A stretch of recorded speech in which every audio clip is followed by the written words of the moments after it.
Welcome back to another live edition of Blacklisted Radio. It's good to be here. My name is Doug Owen. I am your host and senior editor of blacklistednews.com. That's my website. You can find all of the news that we find informative and share-worthy there. You can go to the website, blacklistedраdio.com. That is the hub for this show. We have an interactive chat room there. We have lots of cool stuff to be part of it, exclusive content, you name it. You can find it there. You can also call us. It's a great way to be part of the show. 800-313-9443. You can talk to Ken there behind the glass, who is doing an illustrious job of producing this podcast. So this week was all about James Comey, the testimony, and whether or not we would get some bombshell that would indict the Donald Trump presidency to start the impeachment process, all of these things. I mean, people were really excited about what James Comey may say. Well, we learned that it was a big nothing hamburger, quite honestly. There are some takeaways from the Comey testimony. One, that he is the one that leaked his own memos through a friend to the media. So he is a leaker. He was asked by Donald Trump to of course, Donald Trump says that this is not true, but Comey said that he was asked for his loyalty. And, there's a lot to take away from what James Comey said. Of course, there is the possibility that we may hear the secret recordings of James Comey from President Trump. He said that he's going to come out and set the record straight. We learned that the mainstream media is pretty much fake news. CNN has been forced to correct a report from their anonymous sources after Comey proved them wrong. That was one of the things that I think a lot of the mainstream media was cringing at, is, when they were asking him about the stories that had come out in the press, how accurate they were. And he said, oh, horribly inaccurate. New York Times, not so accurate. Lots of fantasy stories that came out, which, just fuel the fire for the anti-Trumpism that is, shaping this new zeitgeist. And we have the activated left that are hyperbolic about where we are today with Donald Trump as the president of the United States, and how that is perceived by these people. They're just so emphatically upset that this man is still in power. So we learned that, one of the only things that seemed shady and was a directive that Comey was asked to do was to limit the language about Hillary Clinton. Loretta Lynch intervened directly and asked for him to not call it an investigation, but to call it a matter, the Clinton matter. We've documented on the show, and there's plenty of background of how James Comey has, for years, profited from the work that he has done for the Clintons. Of course, the Mark Rich scandal, so many things that touched the Clintons legally went through James Comey. So that's not really a question for this show. It's pretty much matter of fact. There's obviously a lot of questions about this document leaking by James Comey. Did this violate the FBI employment agreement? When I want to take it to this loyalty, this oath that Donald Trump asked James Comey for. When it comes to loyalty, I think one of the things he may have been alluding to, and I'm just going out on a limb here, is, hey, don't leak can I trust you to have the best interest of this administration and our agenda at heart? Can I trust you not to search for these leakers? That's one of the things that, Donald Trump wanted, was the end of this leaking spree by the intelligence community and a lot of the Obama holdovers. I mean, that might be one interpretation of loyalty. It seems very vague, but it is very clear that Donald Trump did not intervene. He did not ask James Comey to drop any charges or to drop an investigation into Michael Flynn or himself. He wanted some closure on whether or not he was being investigated, just because of the bad press and everything that was being put into the conversation when it comes to the New York Times and all of those being critical of him. I mean, it just seemed pretty reasonable to ask for, hey, are you on my team? Is that such a horrible thing to say? When it comes to Russian collusion, John McCain, he came out. He said he was staying up very late watching baseball. He sounded kind of incoherent, and there was a lot of funny articles about term limits and whether or not we should have them because Senator McCain seemed pretty out of it. But he did make an allusion to the Russian interference investigation, whether or not Russia interfered in U.S. elections. Of course, for most of you listening, it's pretty silly to even have this debate when it comes to spycraft and U.S. diplomacy. The United States is involved in every election.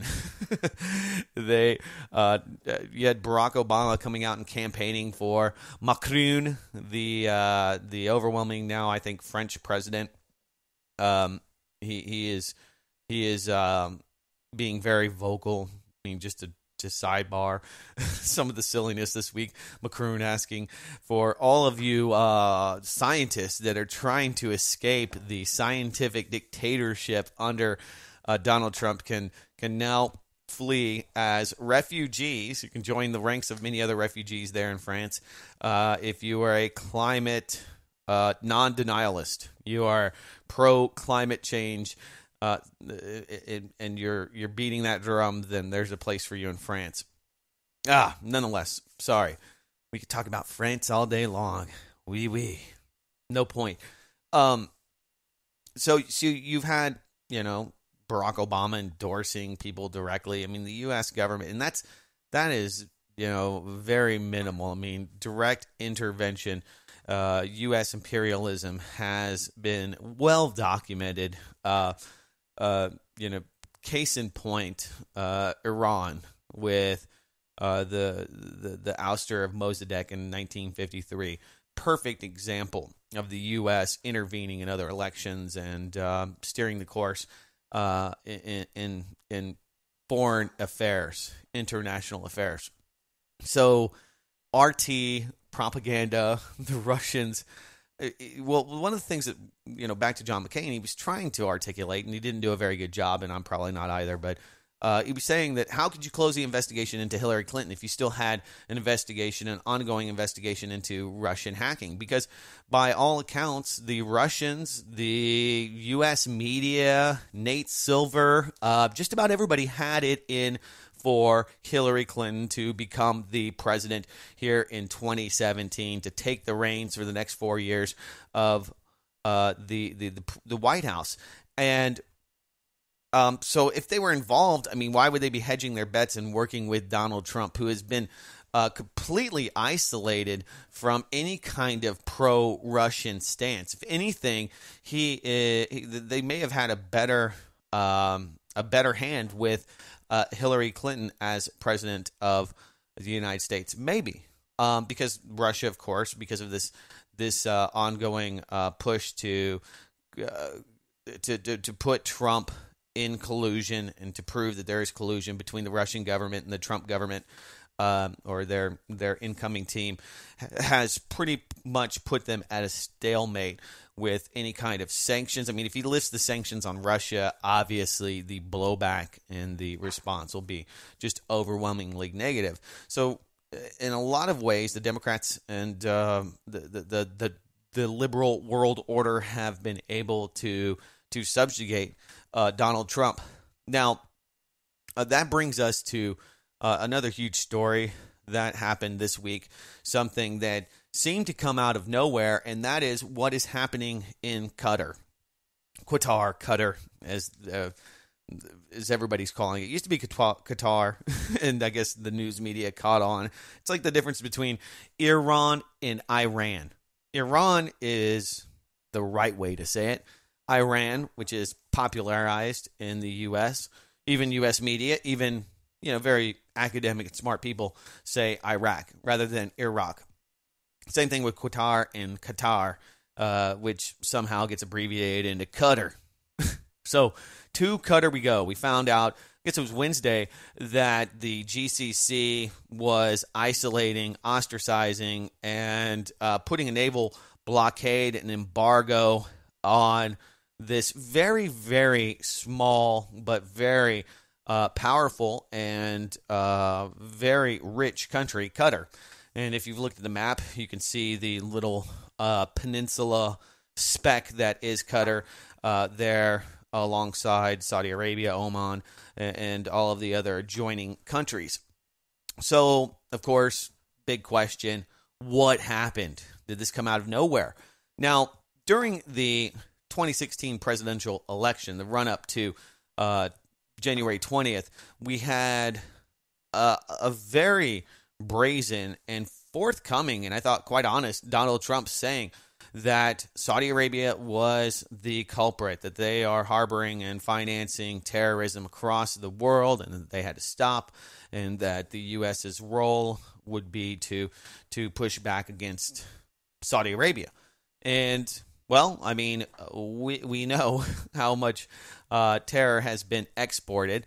It really was the eye-opener for me during 9/11 from the exportation of the terror cell that conducted that massive operation that changed this country forever. Now, that's been kind of wiped away. There's been a complete brainwashing of people into believing that somehow Iran was the culprit. Now, I know a lot of you are saying, Doug Owen, it was Israel. It was Israel. They did it. It's not the Saudi Arabians. That's just more camouflage for the real perpetrators of 9/11. Okay, fine. You have a point. When you look at Saudi Arabia, their platform, their alliances in the Middle East, they align perfectly with Israel's. So when you talk about Israel and Saudi Arabia and the United States and Britain, I look at them all kind of in the same basket of allies that have a unified agenda, and that is full spectrum dominance in Africa and the Middle East. So no shocker there. The country of Qatar has been highly criticized for their supporting of terrorism, terroristic groups. We know in Doha that the Taliban has their headquarters there. Interestingly enough, after all of this, Qatar has, admittedly been hosting the Taliban, but they're saying, well, according to their FM envoy on counterterrorism, that Qatar was asked by the United States to hold these talks between the Taliban and the Afghans. So we know that the United States has been working with the Taliban. We have been protecting the poppy crops in Afghanistan. Anybody that is confused as to why we're still in Afghanistan, well, you just have to go back to the late Zbigniew Brzezinski's, plan, the grand chessboard for creating a Vietnam for the Russians in Afghanistan. Sort of worked, but the financing of the Mujahideen and those alliances that the United States struck up with terrorists to ouster the Russians. So it's always been a long game when it comes to geopolitics, and the Russians are, still today, 40 years later, the focal point of U.S. intervention in the Middle East. It's not so much about controlling the oil, although it is. There's plenty of profit and money to be made, but it's also about controlling the Russians' ability to reach into those regions. So I see Fred there on the phone line, 800-313-9443. We'll take calls after the break here coming up. The question is, what is Qatar really doing? Because they're not doing anything that's exceptionally horrific or any more of a state sponsor of terrorism than Saudi Arabia. I mean, just look at what's happening in Yemen. They're using white phosphorus on apartment buildings, which is a categorically evil and heinous war crime. The UN, I wouldn't say they're turning a blind eye to it, but the U.S. media has not been highlighting that much of the ongoing atrocities. And let's be honest, we have the Stanley Cup and the NBA Finals, far more interesting things to talk about for most Americans right now. But back to Qatar here. One of the things that I don't want to oversimplify what they have been doing, but the one thing that's the big no-no, and we see now the Trump neocon push, is to isolate and ouster the Muslim Brotherhood. The Muslim Brotherhood, Hamas, very active in Lebanon, very active in Palestine. This goes right back to Israeli geopolitics and wanting to isolate the funding for those groups that oppose them in the West Bank. Qatar has been a huge supporter, and we can go right back to Egypt, which a lot of people were kind of scratching their heads as to why Egypt is joining this naval blockade and aggressing against the state of Qatar. Well, the Muslim Brotherhood formed a coup. They overthrew Mubarak.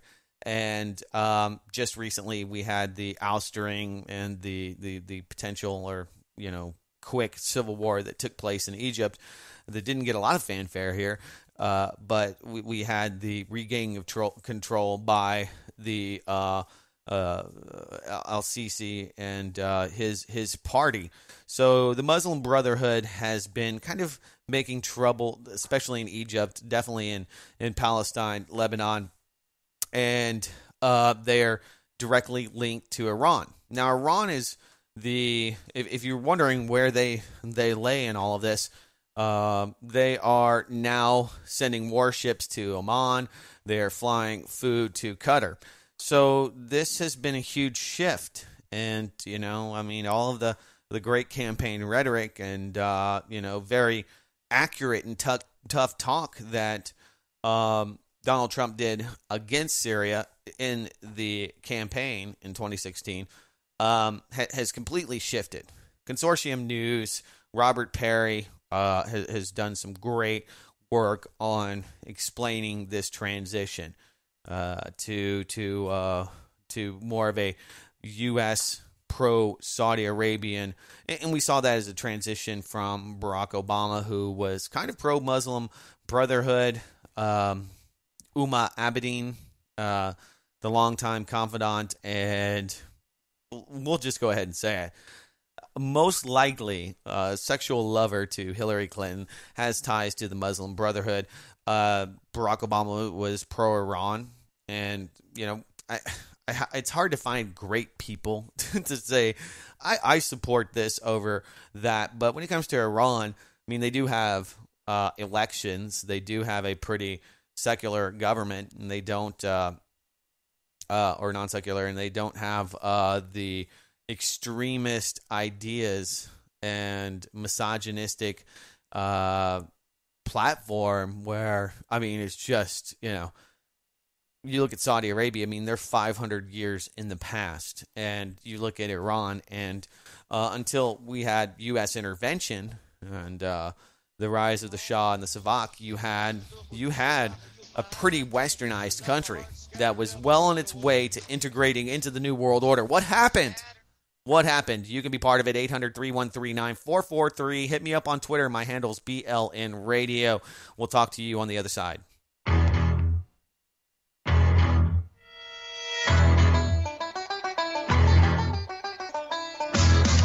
All right, welcome back. It's Blacklisted Radio. You can be part of it, 800-313-9443.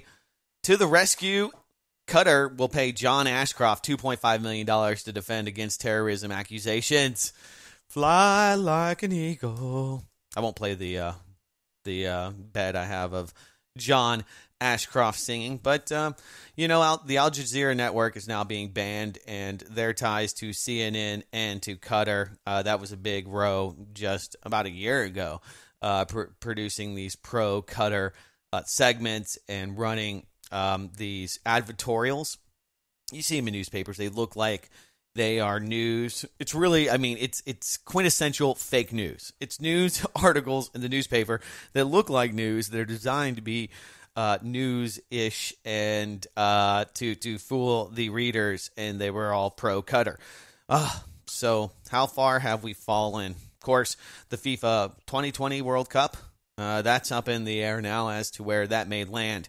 Anyway, if you'd like to be part of it, you can text me, 512-222-3067. We appreciate those as well. Fred, what's on your mind? Welcome to Blacklisted Radio. Yeah, how you doing? Can you hear me well? I can hear you great. Yes. Okay. You've been jumping around different subjects, including geopolitics, and I want to go back to basically domestic politics with a couple of facts that most people hasn't seemed to sunk in, and that is the relationship between Obama and Hillary Clinton. Mm-hmm. And he seems to have been scared of her for the longest period of time, as well as the fact that most Americans don't realize that the people in the federal government, a lot of them still think or feel that Obama, that they're still in that administration, and that they will, until something contradicts them or they get fired, they're going to do what these special interests want them to do. Well, not only that, a lot of these people feel that they are crusaders and that they are doing the right thing by that they're saving the environment. I mean, you go on and on. A lot of people brainwash themselves into thinking that they're doing something into doing something really wonderful, and that their job and to oppose Trump. But you can't have activist politicians in there that are undermining the U.S. government, at least in my opinion, whether people want this platform or not. What do you think about the fact that the dynamics between Hillary Clinton and Obama is that he was scared of her? I definitely I see that. I see that, and I mean, he went as far as to, while still in the White House campaigning for Hillary Clinton, he has done a lot of work going out there and rallying and getting money for the DNC, i.e. Hillary Clinton. I mean, I don't know. I don't know if she's ever threatened him directly or if he just knows that she's a boss. But not investigating any corruption or any actions that she had done, and also the fact is that you have the Clinton Foundation, mm-hmm. which I do not think is going to be shut down. Someone said on this network that they were scaled back or shut down. I don't think things like that die. So that Clinton Foundation, what it does is it inserts itself in sort of a tipping point situation of controversy, and is always able to get foreign money or foreign and or corporate money to take over any country, including this one, that they want. Well, yeah, Fred. Over. I mean, there's a lot there. I mean, obviously, Barack Obama has his own nonprofit. Trying to think of the name of it, but you remember the reports that he and Valerie Jarrett are going to basically build a DC think tank that is going to be the opposition to Donald Trump, and that's where it's at. I mean, there's nothing different from what Hillary Clinton's doing than John McCain. He took over $1 million from Saudi Arabia. Foreign money flowing into our politicians' hands. That's not really new. I mean, the Chinese paid tons of money to the Clintons. Yeah, you're saying this is apart from ab scam money that he took over $1 million recently? Yeah, he did. I'll bring that up. Fred, thanks for the phone call. We got to take a quick break. We'll be back on the other side with much more. It's Blacklisted Radio. Stay tuned. Who is the girl wearing nothing but a smile? All right, welcome back. It's Blacklisted Radio. Yeah, I'm looking at this. Website here, Obama.org. You can use your voice, the Foundation for the 21st Century. It's based in the south side of Chicago. You know, all of these politicians have slush funds for themselves. The President's Library is a perfect example of where you see a big payoff to presidents. That's kind of where we are today. That's not shocking. So when it comes to the crimes and the alleged crimes there by Hillary Clinton, I mean, people were really upset when she was taking money from the likes of Goldman Sachs. I mean, we're seeing how they are really funding in Venezuela the Maduro government and keeping it afloat. There's a lot of things that we can be critical of, but Donald Trump has outsourced the U.S. economy to Goldman Sachs. You can't find if you want to find a lot of Goldman Sachs guys, just look in the White House. Steve, I'm always going to call him Munchkin. It's Mnuchin or Minutia, whatever he is. There's just a ton of them. And one of the questions Fred had, I guess he hadn't heard about John McCain and his ties to $1 million in Saudi Arabian cash for his campaign. Got really upset about it. John McCain cuts off reporter asking about $1 million Saudi fund.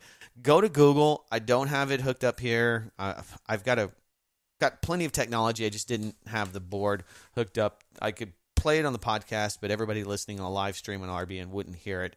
Got the audio routed kind of one way. It's lazy, and I could probably bring another device into it to play it. But John McCain gets really testy and upset because people are asking him, you're bitching about these Russian banks giving Donald Trump money, and at the same time you're taking money from the Saudi Arabians. So how is that different?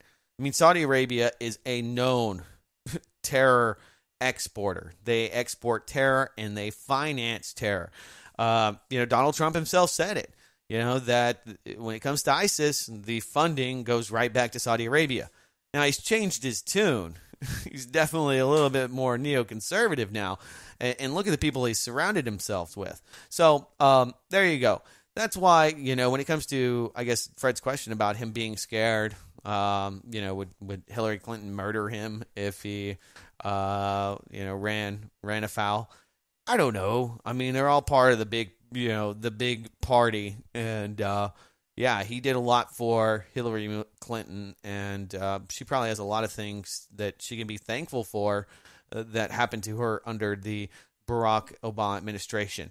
Now, she was bitching just a few weeks ago about the DNC not doing enough for her. She had 25 people to blame, from Alex Jones to Roger Stone to Vladimir Putin and Facebook and fake news and Pepe the Frog.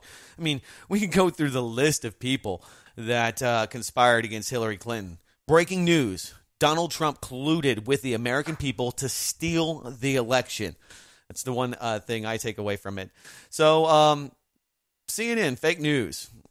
I didn't cover the story last week, but considering what's happened and what the new revelations about the ties between MI5 and these Manchester bombers, they were given covert cover because these extremists were being groomed and exported to Libya and to Syria to fight for U.S.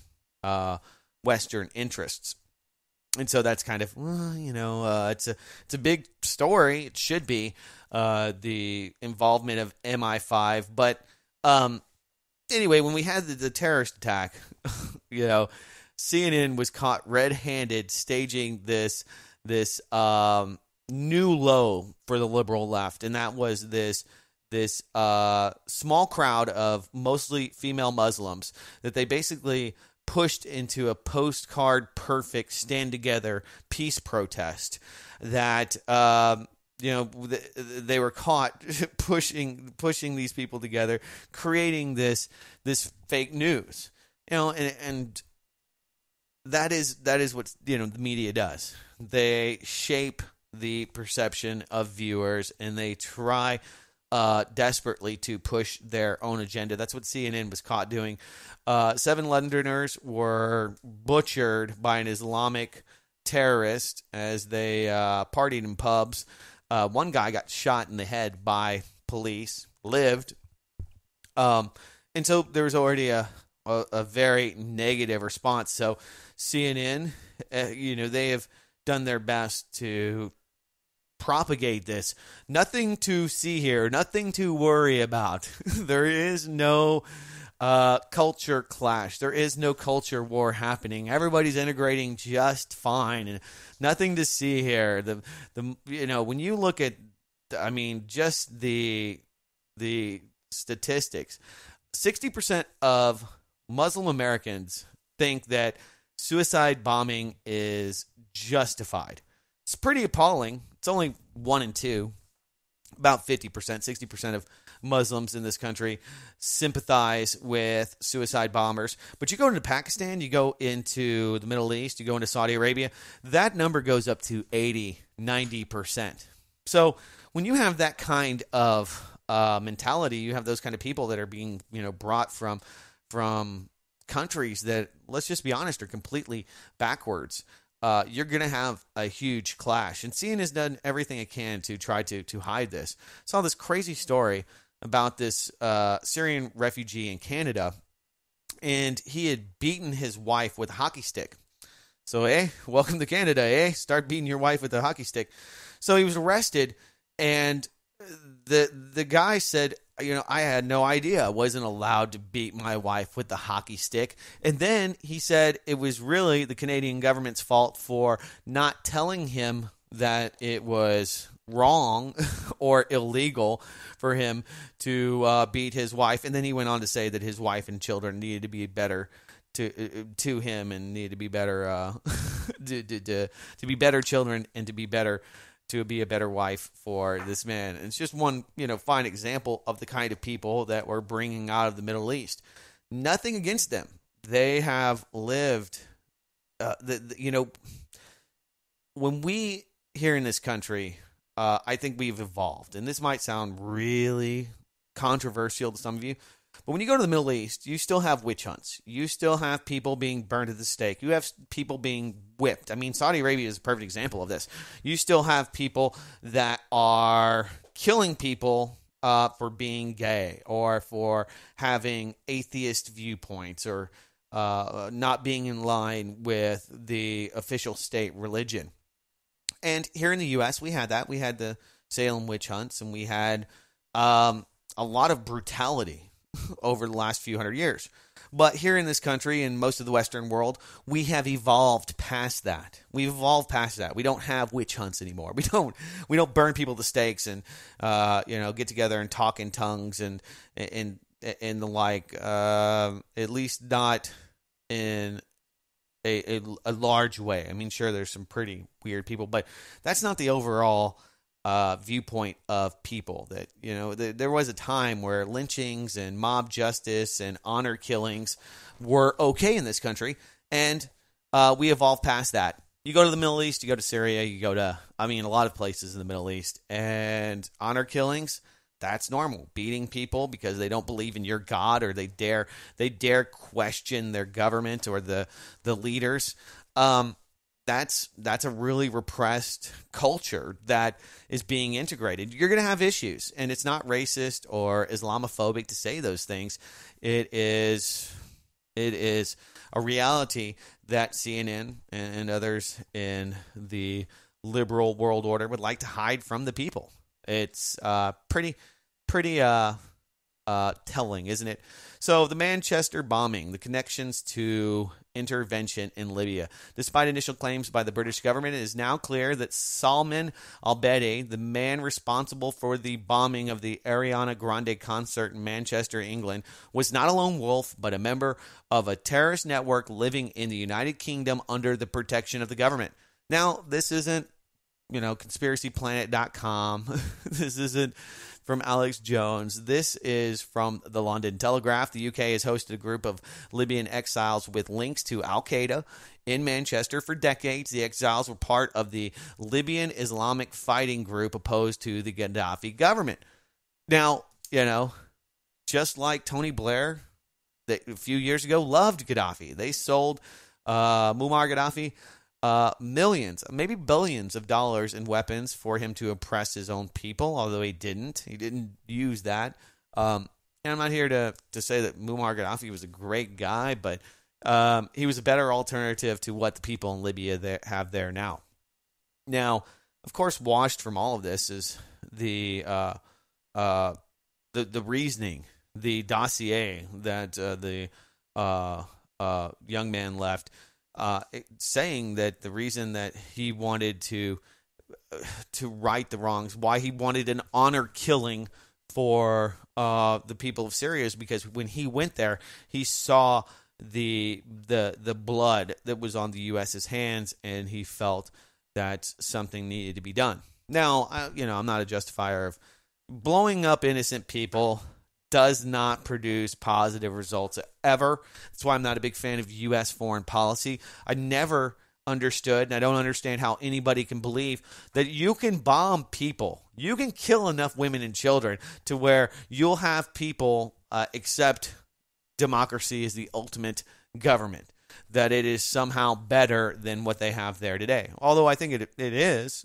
It absolutely is. Capitalism and democracy and variations thereof of our republic would be a great model for most people.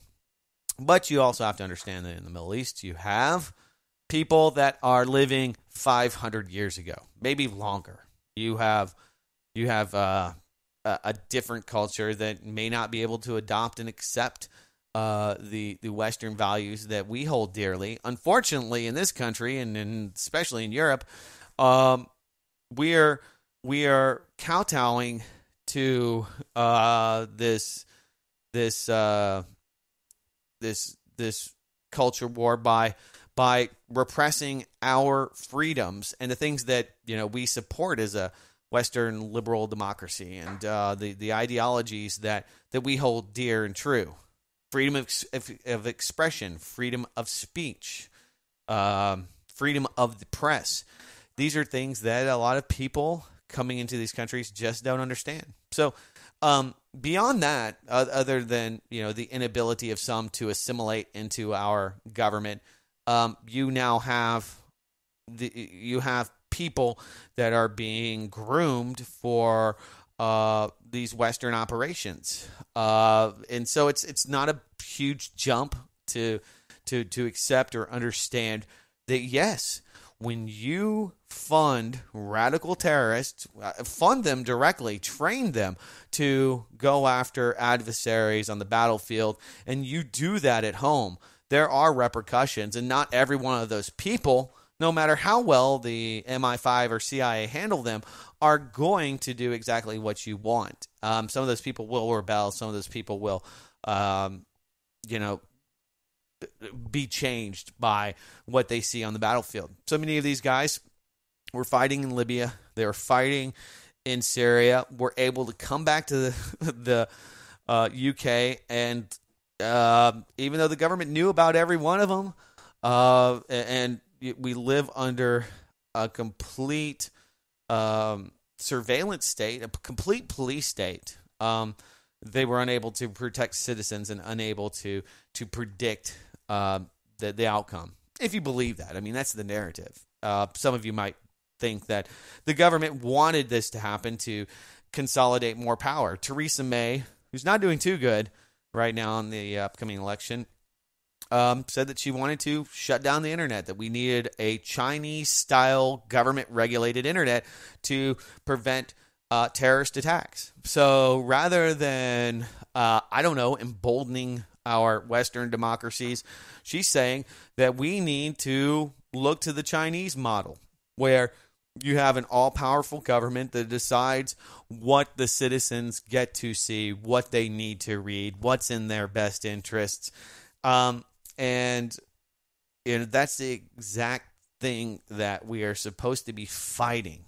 That is why it's so surreal and kind of Orwellian when you look through the headlines today. What's the solution to terrorism? I don't know.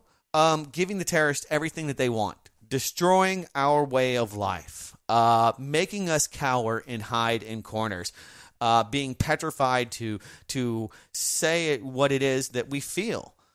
Self-censorship. All of these things, Oh, well, you can't wear a bathing suit because it gets Muhammad excited over there, and then he just has the propensity to rape, and he can't help it. It's just part of their culture, and that, beating women and things like that, that's somehow progressive.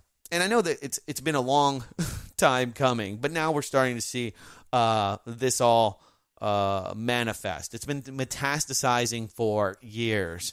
The U.S. and UK government turning a blind eye to radicalized imams they're not turning a blind eye, they're using them to radicalize fighters that the U.S. and Britain, the UK, have been using. And every once in a while, they for whatever reason, decide to go against their sponsors and attack civilians in the host countries. So either way, it's a grand conspiracy to consolidate power and to keep people in fear and to bring in literal martial law, the troops on the streets, and having the people kowtow and beg the government for solution and beg the governments for protection. Or it's just really, really, really bad, evil foreign policy that has produced what we have today. With that said, let's go. Yeah, I have gone on to my Archie Bunker rant. Anyway, let's go to another Fred who's in Iowa on line 1. Fred, welcome to Blacklisted Radio. Yeah, can you hear me okay? I can. 70 or 80% of Americans believe in suicide bombers. I'm not following. I know by what you've been saying you don't follow. But I say, and I'll say it again, 70 or 80% of Americans believe in suicide bombers. You know what, Fred, I think you're on a point. They do when it comes to U.S. missiles. That seems like a great solution. The mainstream media loves it when Donald Trump commits war crimes against Syria by just bombing these people that we're not officially at war with. So when it comes to bombings, Americans love it. They can't get enough of it. Appreciate the call. Great point. I appreciate it. We'll be back on the other side with the final segment here on Blacklisted Radio. I got myself a new plan, stealing from the Taliban, make a little money, turning poppies into heroin. Sergeant didn't like it, so they put me in a hole. I said it's easy shooting when they don't know where to go. All right, welcome back. It's the final segment. Some great calls from the Freds tonight. Appreciate that. We do this show weekly, or at least I try to, and we do it in the interest of our listeners. It's for their sole benefit. We don't do it for corporate sponsors. We are syndicated through RBN, who's the mothership, who does have expenses like Ken there behind the glass that takes your phone calls. It is a brick and mortar company. So if you like this show, want to support RBN, you should. If you listen to a lot of the shows, if RBN's your daily listen to, go there, support it. You can support us. It's a value for value model. If you support the show, we will continue to do it. If you don't, then we realize the market is, thin, and free market kind of dictates where we go with this. I want to thank John Marsh, who gave us $20. Thank you, John. I might have actually credited him last week on the show. You can go to blacklistedradio.com. You can make a donation of any sort. We take Bitcoin. If you're one of those Bitcoin billionaires, God, I used to think it was a scam. Now, if I would have just bought $100 worth of Bitcoin back in, 2010, you'd be a multimillionaire. You'd have over $73 million. I think it just hit $3,000. So if you are living high on the hog, you can support us. You can support RBN, and you can support the truth. You can hear something that is counter to what you may get on CNN, PBS, NBC, CBS, ABC, or ESPN, or, God forbid, the Disney Channel. Now, I had some other stuff I definitely wanted to talk about. I mean, we have a bevy of stories in front of us, but I saw this, and it really did kind of highlight where we're at today. At $75,560 per year for a prisoner in California, it now costs more for a prisoner to be imprisoned in California than it does to go for a year to Harvard. So put that in perspective. Prison is way easier to get into than Harvard. However, it costs more to get into prison. And one of the things that's really shaping the debate, I think that, we were talking with Fred, and he said, I think Americans support suicide bombing. I think they support kamikazes and those that bomb in the interest of the state. Most people just like to see a fireworks show. Most people believe that, bomb. I mean, that was the one time that we had a consensus that Donald Trump was doing a good job in the media, was when he bombed the airfields there in Syria. Regardless of whether or not chemical weapons were relinquished by the Assad government and or other terrorists, it doesn't matter. The truth didn't matter, and before we got to that point, there was already this reaction. So people do support that, and people love putting people in prison. It's had a huge cost for the children that go through the prison or the school to prison pipeline, and that is just amazing. Puts it in perspective, doesn't it? All right, guys, that's my time. I want to thank you all for being part of the show. Text me 512-222-3067 anytime with your thoughts, things that you would like us to cover on the program. Big shout out to my good friend Ken there behind the glass at Republic Broadcasting. We'll be back for another live edition of Blacklisted Radio next week, Sunday, 9 p.m. Central Standard Time, right here. Hope you will join us, and until then, take care.